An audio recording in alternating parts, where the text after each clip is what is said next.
Coming up on The Cost of Living. And we stood next to each other and we opened our air miles.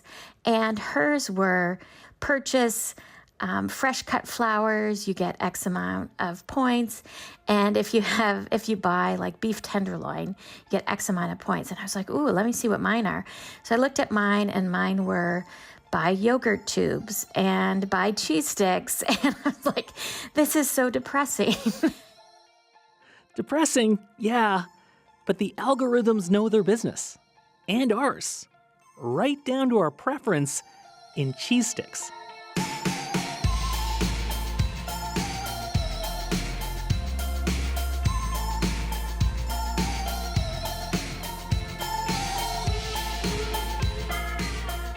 Hello, welcome to a special Encore presentation of The Cost of Living. I'm Paul Haberstrood.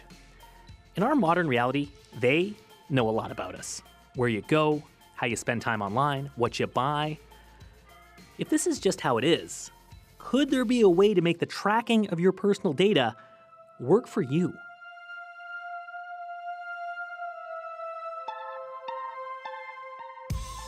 Also today, the wisdom of the crowd says that a bunch of people are better at coming up with ideas than just one. More companies are now leaning into this kind of thinking. They're asking what they should make and then selling those ideas back to us. Up first, sit down at a keyboard and within seconds you can generate an image of you dunking over LeBron on the moon. AI can be fun, sure, but it also comes with a cost.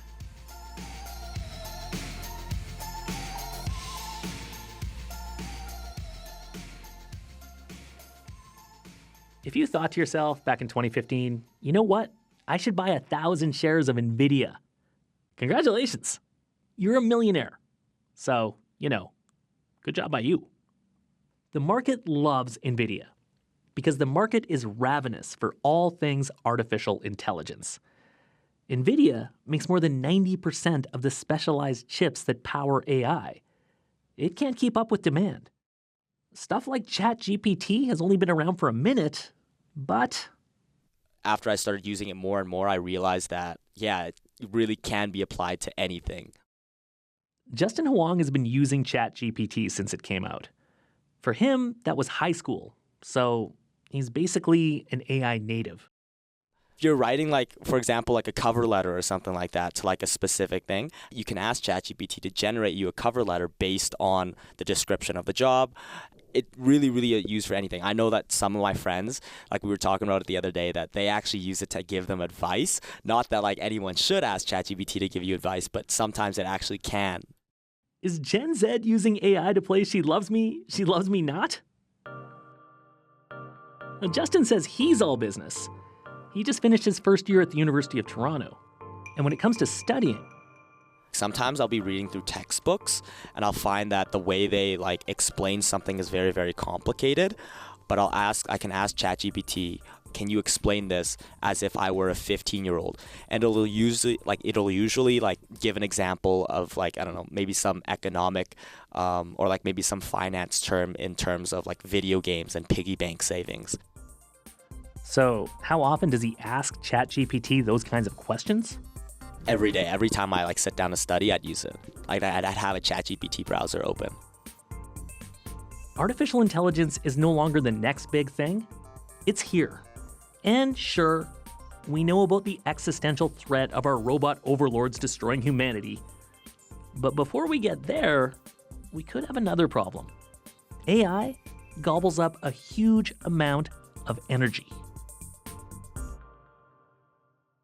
In a few years from now, by the year 2027, AI could be responsible for consuming more electricity than my home country, the Netherlands. Alex de Vries is the founder of Digiconomist and a PhD student at the University of Amsterdam. He made international headlines with a study that looked at AI's pending electricity needs. His forecast? That AI servers will soon use more electricity than the Netherlands? He thinks that could actually be lowballing things. AI can be used for a lot of stuff. It can summarize Justin's econ lecture or give his friends dating advice.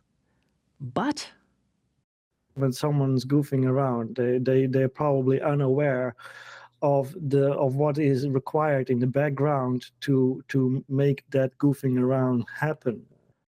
When you type a query into an AI chatbot, what happens next is invisible. It's like flicking on a light switch. We don't really think about it. But in the background, what's required are servers. Not run-of-the-mill technology you find in regular data centers. AI servers use souped-up NVIDIA chips that devour electricity.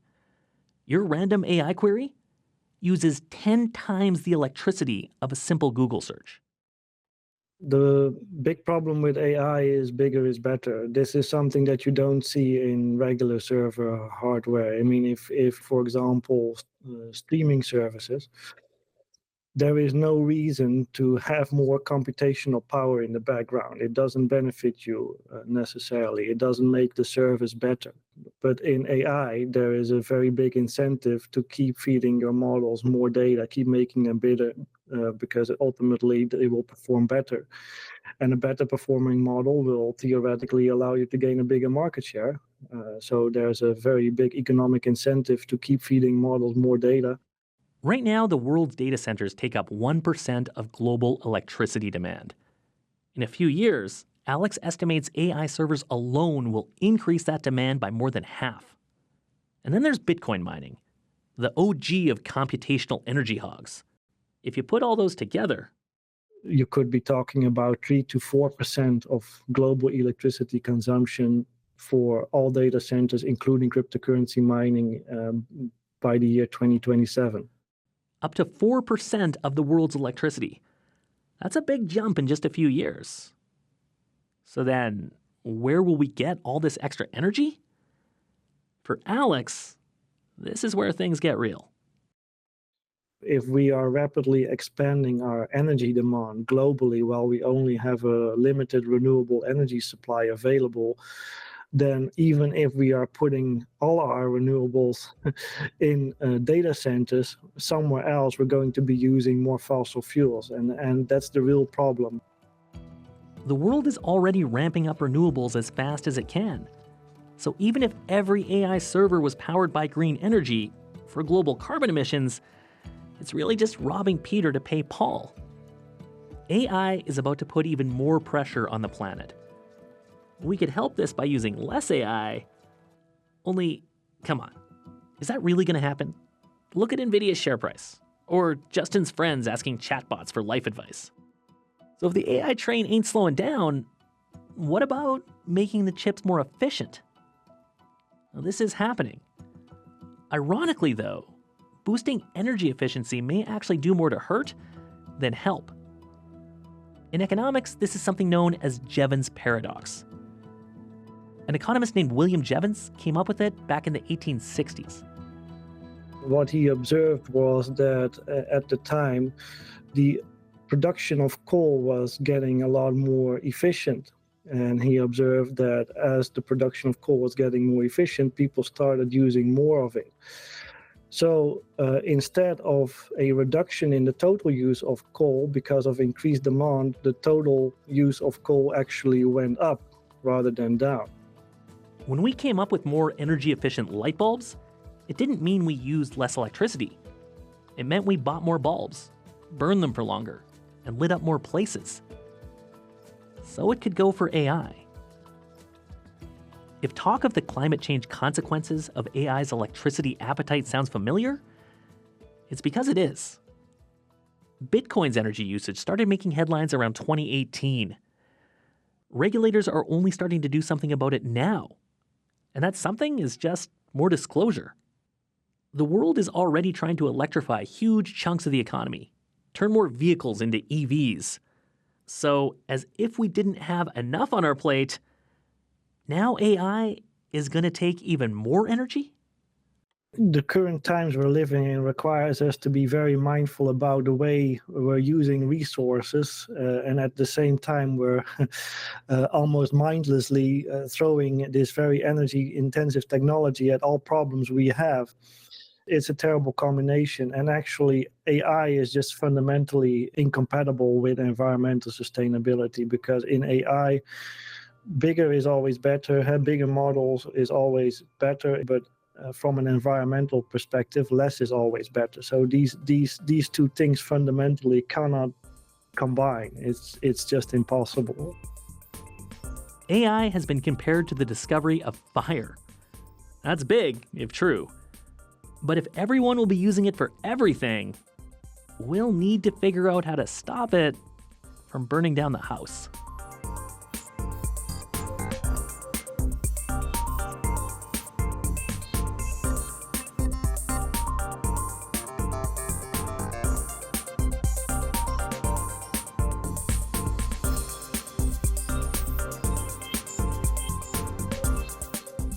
This is The Cost of Living. I'm Paul Habershood. Our next story first aired earlier this year. Lululemon sells yoga pants. Acura makes cars. What they have in common? Both names were invented out of whole cloth. These days, a lot of companies are going with names that are just entirely made up. Because as our producer Ellis Cho finds, in our interconnected world, fresh words are in high demand and short supply. Chris White makes things that suck. His company, Fruitland Manufacturing, makes vacuum pumps in Stony Creek, Ontario.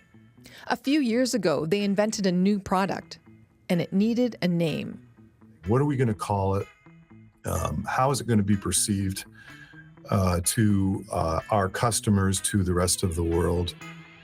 The whole company got involved. There were prizes for the best ideas, and they came up with names like VacuStar, Vacuum Thread Vac, VacuThread, because this is like, it's a screw, it's like a thread.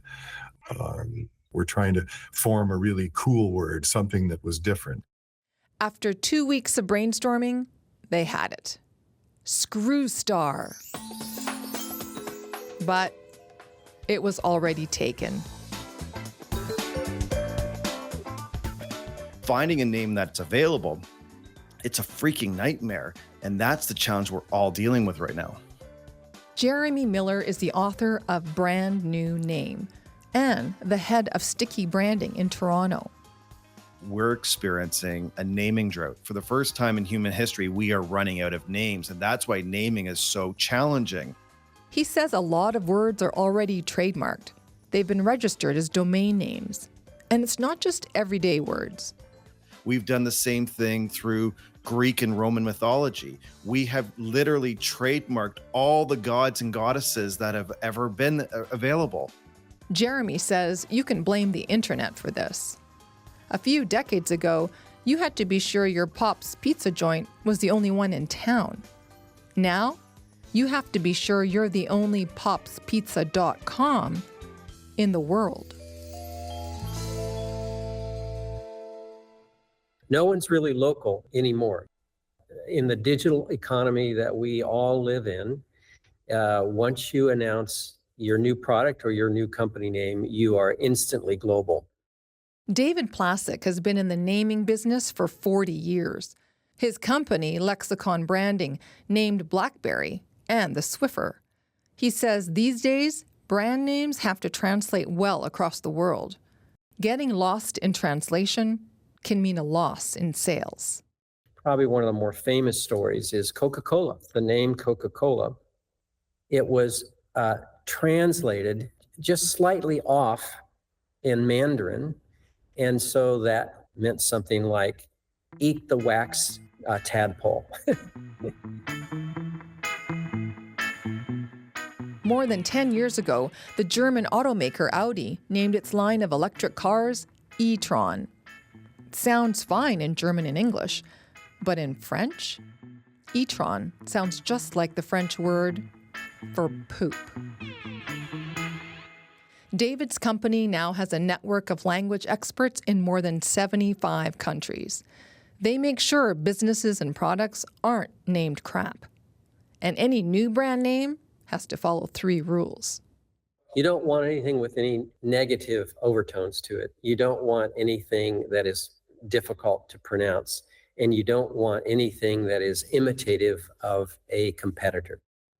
So you can expect to see more names that are made up, like Shopify and Lululemon. or spelled funny like Reddit. As for Chris White's vacuum product, it did get a name. Workstar, WERCSTAR. It only took 2 years. For The Cost of Living, I'm Ellis Cho.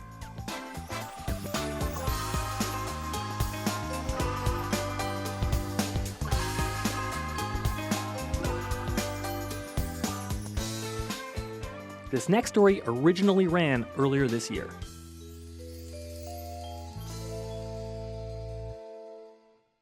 We know Big Brother's been looking over our shoulder for a long time, tracking what we buy online, what we Google. But now Big Brother is leveling up.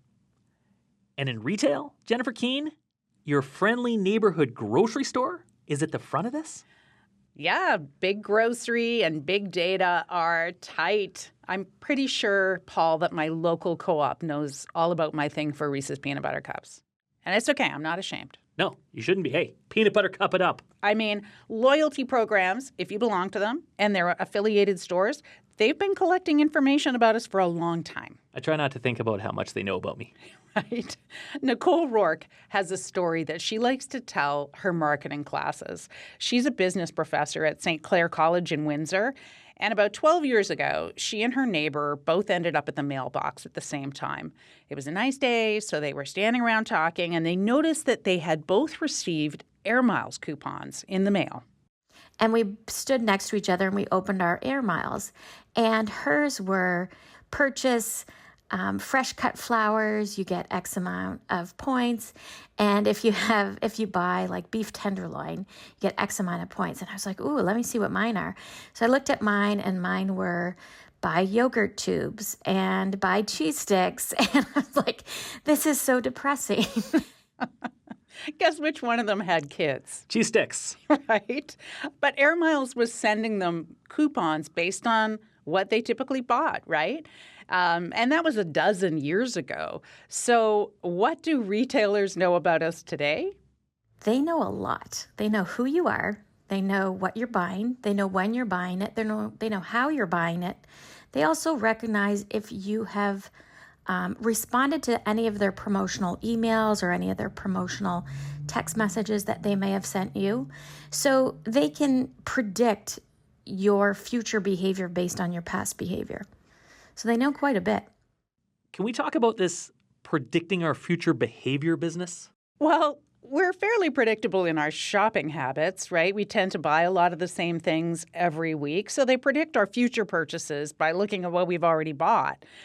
And they put that together with the personal information we give them when we download apps or shop online. Angus McCourt is a retail consultant with McKinsey in Toronto, and he says these days some grocery stores are also watching us in the old-fashioned sense. Other information that's captured around customers increasingly is using in-store sensors and cameras to track both how cell phones move around stores, but also how individuals move around stores. So with this data, they may not know who you are, but they know in general how people are shopping. So I'm going up and down the aisles, and they're just watching me. Some are, yeah. I mean, it's all valuable information for grocery stores, you know, in terms of how do they decide what goes where. Like, they notice a lot of people are in aisle 1 buying rice, and then immediately after they go to aisle 4 and buy fish sauce. So maybe those two things should be closer together.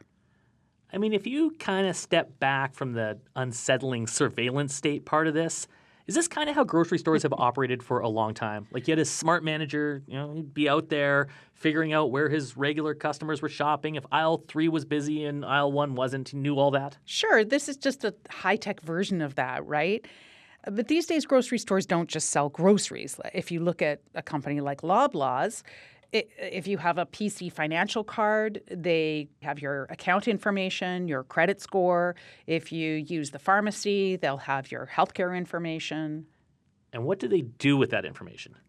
Well, I spent some time with the Loblaws privacy policy online, and it says that they can share the data within their own companies, and that includes things like PC insurance and even some third parties. So I asked Angus how this sharing is most likely to happen. What typically happens more is the grocer would say, we have 1,000 customers who buy, your competitor's soup once a month. Would you like to market to those 1,000 customers and send them an offer for your soup instead of your competitors? And we will give that offer to that customer on your behalf. So they say to a soup company, hey, we know a whole bunch of folks who are not buying your stuff. Give us some money. We'll give those people a coupon for your soup. That's not bad for the store. I can see how it works for the company. What about us? Well, we get the soup coupons. So it's a trade-off. If you're willing to share your shopping history, your personal information, you will get offers specifically designed for you. And you can work that to your advantage if you're really price conscious, like Laura Hillman. I guess I don't mind them knowing what I'm buying or eating or sharing as much, because I'm getting it to my advantage typically, and it does help when the algorithm sort of picks up on my shopping habits and gives me offers that work towards things that I typically buy. Laura lives in Acton, Ontario, and her Instagram handle is the Frugal Fairy Godmother. So you can imagine how much she thinks about savings and deals. She spends hours every week trying to work the best deals, and she has figured out ways to make all this data tracking work for her. All right. What kind of moves does she have? Well, loyalty programs, right? That these are designed to encourage you to stay loyal to one retailer, and then you get rewarded with points for that.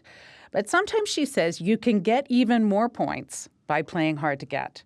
For example, with PC Optimum, they have what are known as total spend offers. Yeah, sure. They offer you points because they want you to spend a certain amount and they want you to keep spending more. Right. And that offer is based on what you typically spend. And you might have noticed that over time, the amount you have to spend will start creeping up.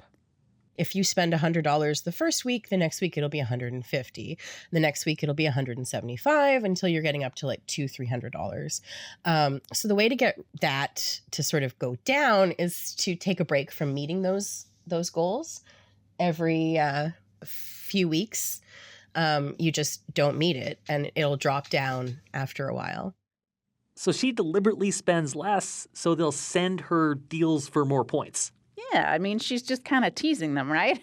Playing hard to get. So she uses that same approach with online shopping. Sometimes she'll fill up her shopping cart and then just leave it, because if you look like you're interested in something but you don't check out, you don't pay, you might get some discount codes to entice you into finalizing that purchase. She's basically just fishing, dangling out some bait, and hoping they'll bite. And if you're serious about doing this, you can try and trigger deals just by buying something, then not buying it for a while. Maybe they'll send you an offer to lure you back. She's putting in work here. She is, but she's thinking of ways to outsmart the algorithm. All right, what if you like the deal part of this, but what you don't like is being tracked? Have you met the 21st century, Paul? I try not to. You'd have to leave your phone at home, forget the loyalty programs, pay with cash, cut out the coupons from the flyer because they do still exist. You just have to find them. Yeah, theoretically you could do all that, but practically, is someone really taking their phone out of their pocket when they're going into the grocery store? It just doesn't seem like the world we live in. It doesn't. The future is here, like it or not. Between location tracking and AI, Angus McCuitt laid out what grocery shopping could soon look like. And I'll tell you, it's going to get even more personal. Many grocers around the world are experimenting with, how do I be really in the moment, give customers what they need in terms of, if they're standing at the shelf, can I give them a 20% off promotion right when they're staring at it?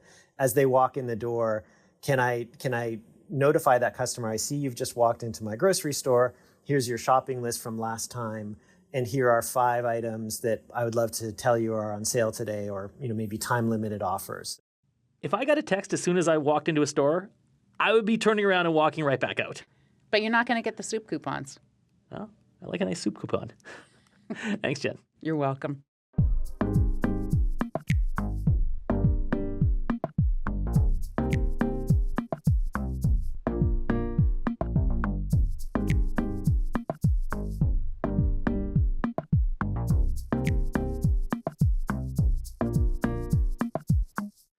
On last week's show, we looked at seniors' discounts and, with baby boomers being wealthier than ever, whether younger generations might actually need those discounts more. Hi there. My name's Sheila McCory. I'm calling from Halifax, Nova Scotia. I know there was a woman on your program talking about scrapping the seniors' discount. She lives in Victoria, I believe, probably one of the wealthiest cities in Canada. On my street, we have a food bank where the majority of the people lined up every Tuesday are seniors. So I think it's a pretty selective thing. Senior discounts are relevant, I think, for a different age group now. I mean, I worked full speed till I was 75, and I had some of my biggest earnings during that time. I think the senior discount at 55 is pretty much outdated. 65, I would even say 70 makes more sense. Hi, my name is Barbara Hanson, and I live in Toronto, and I think the seniors population is one of the most advantaged, the baby boom population. I really enjoy my Parks and Recreation Center, and I get an amazing seniors discount. It's virtually nothing, and I think the discount should be going to younger population groups. Thanks a lot. Bye. Thanks, Barbara, and everyone for calling. If you hear something on the show and want to give us a call, our number is 1-866-550-COST. That's 1-866-550-2678. Or email costofliving@cbc.ca.